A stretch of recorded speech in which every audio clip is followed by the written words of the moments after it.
にちは。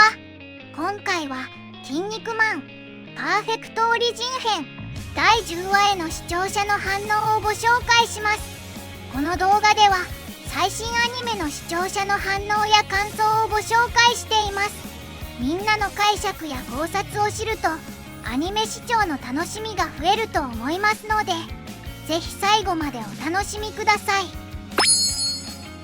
落ちていくマウンテンに向かって思わず悪魔のあのサイン出してしまったぜ。マウンテン弱っ、最弱じゃね。武道が強すぎるだけなんだが、もっとひどい惨敗した超人いただろう。誰とは言わんが。後のこと考えるとあれで死なないマウンテンすごいな。マウンテンの頭の中だからだったぜ。岩石の体って硬くて強くて有利そうだけど、一流超人が鍛えたら岩より筋肉の方が強靭とか普通にありそうだし、もっと硬い物質でできてる超人もいるから、よく考えたら微妙そうだ。てかマウンテン超人強度50万ってミートくんと一緒で草。つまりそれだけ超人強度の数値は強さと関係ないという証明でもある。超人強度は超人の持つエネルギー量、身体能力はまた別。まさかあれで武道終わり？空から降ってきた超人が崖の下に落ちたくらいで死んでしまうだろうか。マウンテンが道連れ時に力尽きて途中手を離してるのと余裕そうに腕組みしてる武道で、武道は明らか死んでないな。御社で殺さず人間にして野郎のとこだけ目が血走ってないな。武道が剣道超人なら素手で戦ってる今はまだ本気じゃないんだな。そう、バッファローマンのユース武道は確定か。バッファローマンが武道とやっても勝てる可能性ゼロだぞ。というか武道に勝てる超人は存在しない。あの方、尺がなかったのか。兜砕きの演出あっさりしすぎだろ。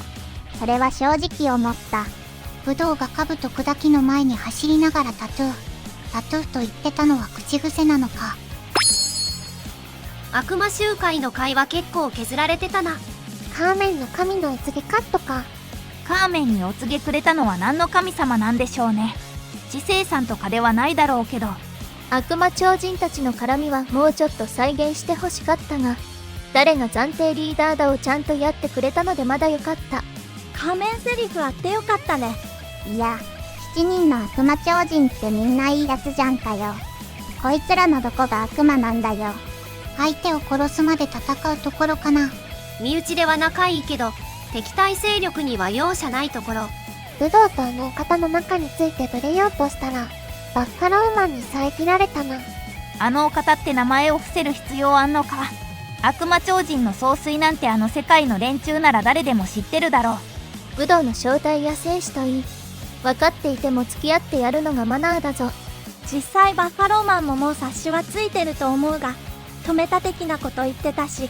パーフェクト超人の輝かしい戦績 VS テリー負け VS ステカセ勝ち VS カーメン勝ち VS ブラックホール負け VS アトランティス引き分け VS 筋肉マン負け VS マウンテン勝ち。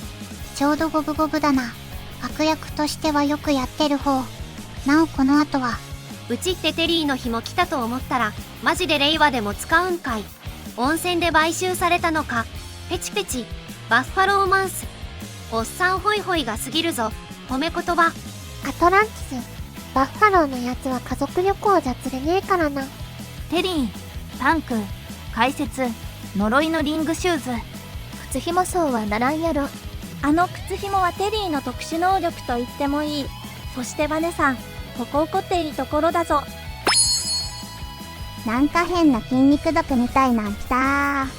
緑色の筋肉マンが出てきたな。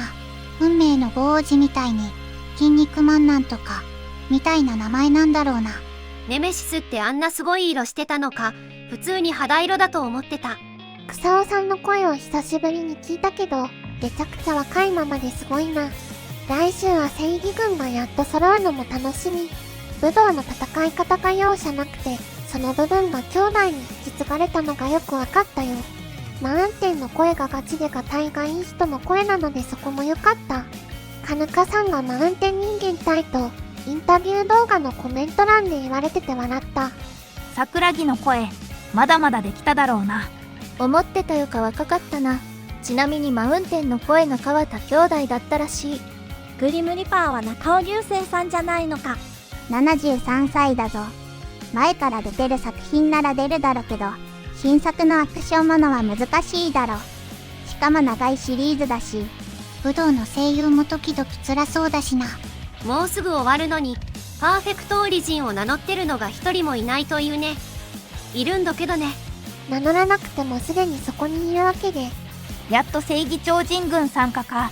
2期そのうちやるの楽しみだわ。次の試合会場出現。俺たちの戦いはこれからだ。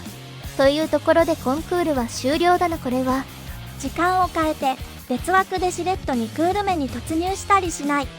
1クールで単行本3つとちょっとしか進まないということは、オリジン編全部やるのに8クールってとこか。1クールやって半年後とかだったら6年かかるぞ。オメガまでやったら10年だから、とても超新編なんて無理だ。ストックがいくらあろうとアニメの尺が足りないから、逆に削るところは削らないといけない弊害か。悪魔将軍の試合は3クール目か。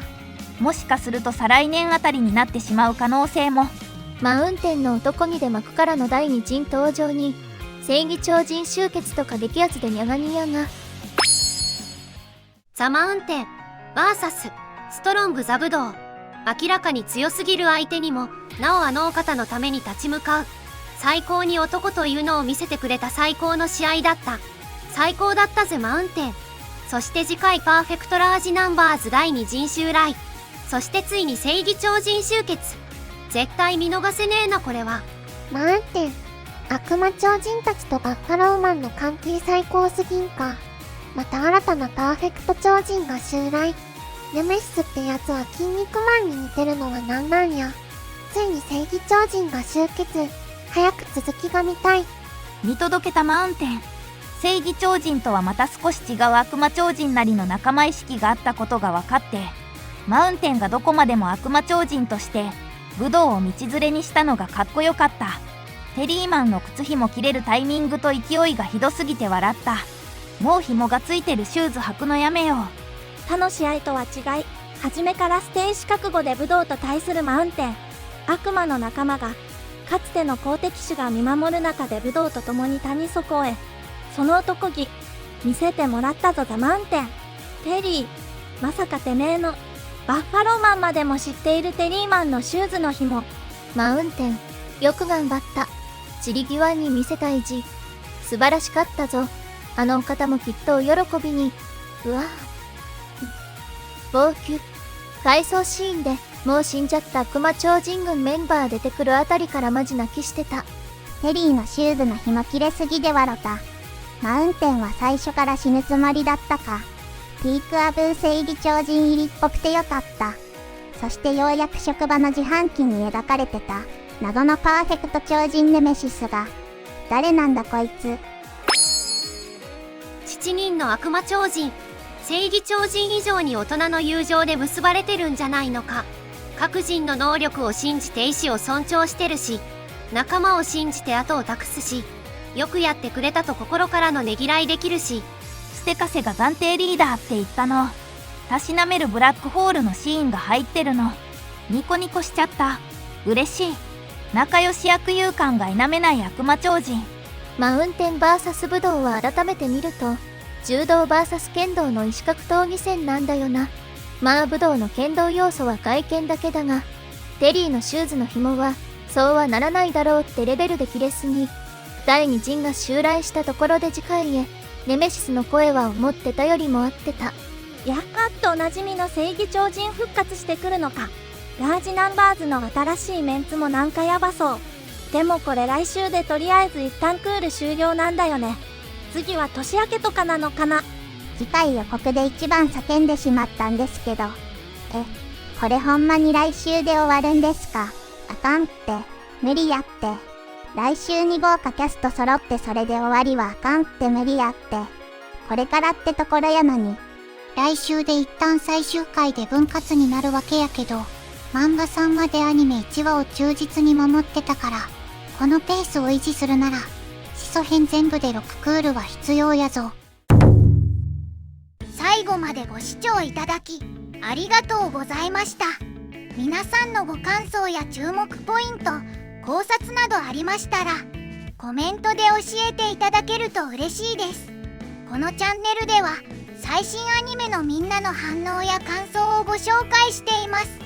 様々な考察や多様な意見を聞くとこれまでなかった視点が増えてアニメ視聴の新しい発見があるかもしれませんので、ぜひチャンネル登録とグッドボタンをよろしくお願いします。それではまた次回の動画でお会いしましょう。